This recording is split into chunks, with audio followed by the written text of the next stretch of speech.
Hello everyone, my name is Mati Ramakatani, and on this video I'll be taking you through to various leadership styles. This is due to the fact that leadership style determines how effectively can a leader manage his or her own organization, or in this case an institution of higher learning. Now I'll take you through to the terminology leadership style. Or the terminology style is roughly equivalent to a leader's behavior. How so? It is a way in which a leader influences the followers. Now, there are many ways to lead, and every leader has got his own uh, leadership style. Some of the more common styles that I'll be taking you through is democratic leadership, autocratic leadership, bureaucratic leadership, and laissez-faire. But firstly, I would like to take you through to autocratic leadership. Now, in this case, an autocratic leader retains as much power and decision-making authority as possible. The manager does not consult an employee, nor are the employees allowed to give any input. And in this case, employees are also expected to obey orders without receiving any explanation. In this case, the autocratic leader commands power, and whatever that he says, his word or her word remains final. But then, what do autocratic leaders really do? Firstly, they don't have trust on their own employees, and they don't allow employees input, like I said in the earlier stages of this video. But autocratic leadership should not be used when employees become tense, fearful, and resentful. Why so? It's because it's very much important for employees to have their own opinions heard. Employees begin to depend on their managers to make decisions. Now, that could as well result into low employee morale and high turnover and absenteeism in this case.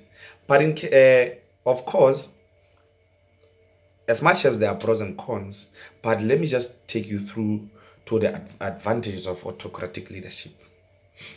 The first one is good control. If you are in charge, if you command power, if you command authority, it therefore means you can take control of whatever the decision that you want to take. And number two, there are no long discussions, because if as a leader you have decided that this is the way to go, that has to be final. No room for discussions. Now, it also gives security in a way that if you're an autocratic leader and you know that your decision was final and no one was consulted, you've got much authority over each and every decision that you have taken, and you feel that you can be able to take charge of the consequences that comes thereafter. And lastly, the advantage of autocratic leadership, one of the advantages of the autocratic leadership style is that it instills discipline, in a sense that when you command power, you are also respected.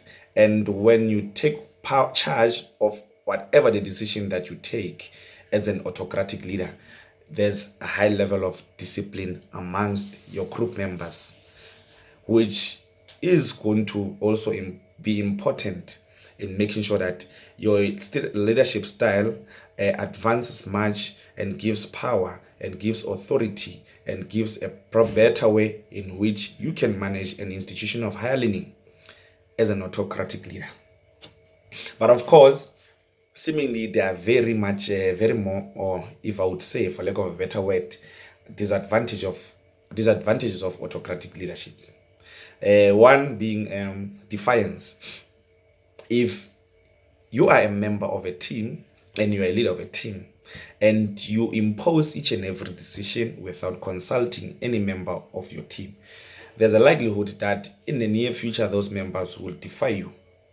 And number two, no developments of freedom of choice. It then means your own team members or your own employees that you are leading as a manager of an institution of higher learning would not have a freedom of choice because they would not have their opinions being listened to. Now, there's also no element of trust, because if as an autocratic leader you don't trust in the opinions of the people that you are leading, or your group members that you are leading, or people that you are managing, it therefore means that those people would not necessarily trust you, because you also not trust them as well. Now, there's also what you call a democratic leader. This is a mostly commonly used leadership style by most of the successful leaders in the whole world, or specifically in many institutions of higher learning. Now, what does a democratic leadership entails? Democratic leadership, the style that is also called participative style, as it encourages employees to be part of decision making. That is very important to take note of.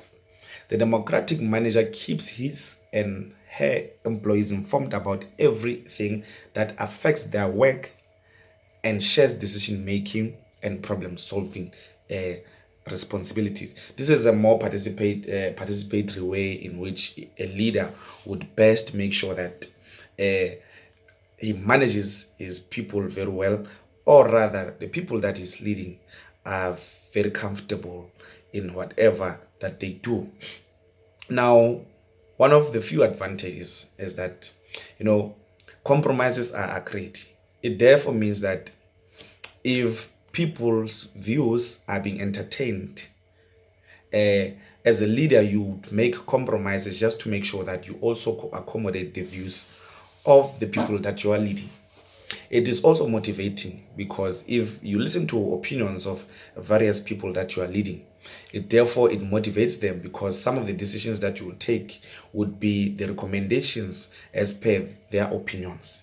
Therefore, it also encourages a festival of ideas, in a way that people will be able to share their ideas, which will make any organization or any institution very successful. And the other aspect of it is that it has disadvantages. Now, one of the disadvantages, which I may agree with, is that it's time consuming, because when you spend more time as a leader in listening to the views of your people, it might take time to consider each and every view, and that might be very time consuming. And again, no optimal solutions, in a way that if people's opinions within your team are very different, are very much, therefore it kind of makes it difficult for a leader to come up with a solution. Now, laissez-faire leadership is also another style of leadership, is also called laissez-faire. Laissez-faire style of leadership is known as the hands-off style. It is the one in which the manager provides little or no direction and gives employees as much freedom as possible. In this leadership style, it therefore makes a leader or a manager less effective, or in terms of the authority that he has as a leader in directing people that is managing. Now, it therefore means that much of what is to be done, or what is discussed, relies upon the team members or the employees in that particular institution of higher learning. Now, what are the advantages? There's a freedom to choose from, and no burden in the team members, because everyone would participate in the decision-making program. It also, there's a lot of freedom, like I said, because if we also speak amongst ourselves and we agree amongst ourselves, there's a freedom of speech. It therefore allows us to be free to give out our concerns or opinions. Disadvantages of it is that misuse of rules, because if we agree amongst ourselves, it may be against the rules, and that might be very detrimental towards the cause of managing any institution of higher learning. The other leadership style is delegative style. Delegative style it happens whereby a leader offers little or no guidance to group members and leave decision making up to group members, or up to the people that is leading. This style can be effective in situations where group members are highly qualified in specific areas. It therefore means the manager or a leader delegates duties to group members, and those people will be able to decide upon themselves on what to do. Now, this gives also group members an authority to do things that would make them feel very much important within that particular organization. Number 3 is a bureaucratic leadership. Bureaucratic leadership is where a manager manages by the book. If the manager manages by the book, it means then everything that he does is according to the book. It must be done according to the procedures within the confinements of the policies and laws.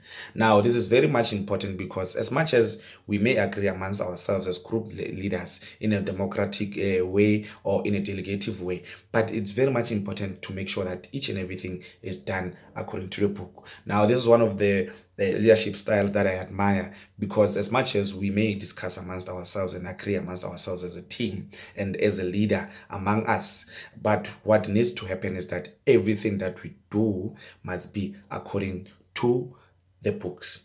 Now, in conclusion, various leadership styles help in shaping a way in which institutions of higher learning can be best managed.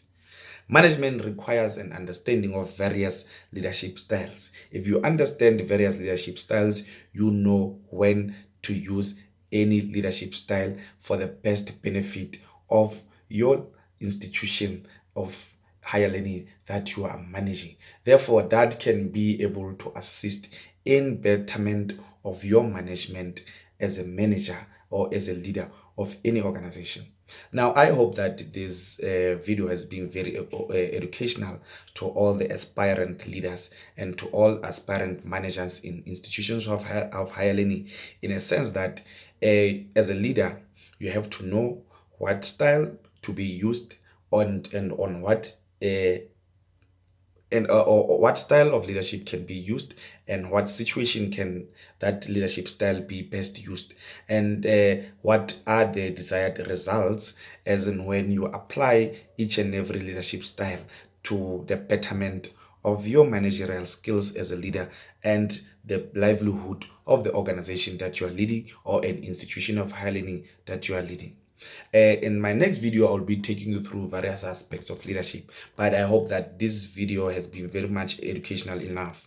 If you like, or for any questions that I will be clarifying in my next video, can you please kindly leave the comments below and like this video, so that I can be able to provide more videos and more educational tools that would assist us. And because in the next video, I'll be taking you through various topics that will become interaction between me and you as the viewers. I thank you very much. Bye bye.